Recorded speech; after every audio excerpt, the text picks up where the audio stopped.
All right, let's get more on that story. Business anchor Devin Murugan is in the newsroom to break it down and, of course, tell us what to expect. Devin, good afternoon to you. So what are we expecting from a cabinet briefing if it does take place today?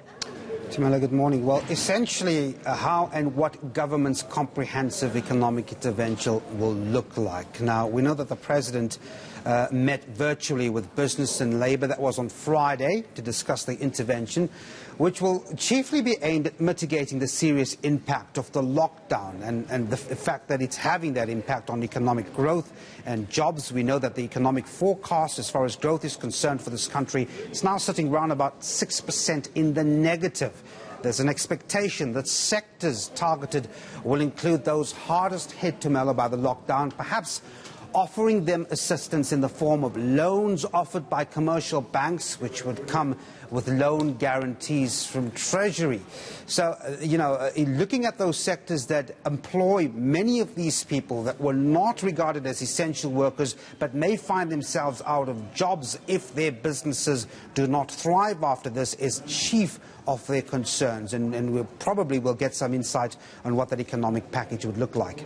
Devin, there's a plethora of suggestions in terms of what government can do more to assist the economy. I mean, the latest being from the Institute for Economic Justice with a whole host of suggestions that they say should be explored. And who can forget that ongoing raging debate around whether or not we should be approaching the Bretton Woods institutions, the IMF and the World Bank. How are we doing when we are compared with other countries when it comes to an economic response? That's a very interesting question to us to get a sense of how we approach this pandemic. I mean, let's take a look at other emerging market currencies or emerging market economies for that matter. You'd see that their response works out chiefly when just one looks at other countries at our level, 2 to 5% of GDP. That's what their stimulus packages look like. When you look at developed countries in the Western world, for example, when they are responding with a comprehensive economic package to intervene,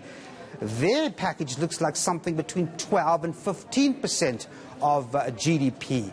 When you look at what South Africa has done so far, economists have clustered up all our efforts so far, and it comes up to about 0.7%. Now, that's hardly enough to make a sizable dent on the impact that we would see from economic growth and jobs. And that's one of the reasons why today's announcement, if it does happen by Cabinet, is so crucial. On Wednesday, the Cabinet met. They were not able to come up with an agreement citing the fact that more consultation needs to be done with different stakeholders. We had different clusters, including the economic cluster, come up on Wednesday and provide their proposals to the President. But again, no definitive agreement on how that holistic package should look like.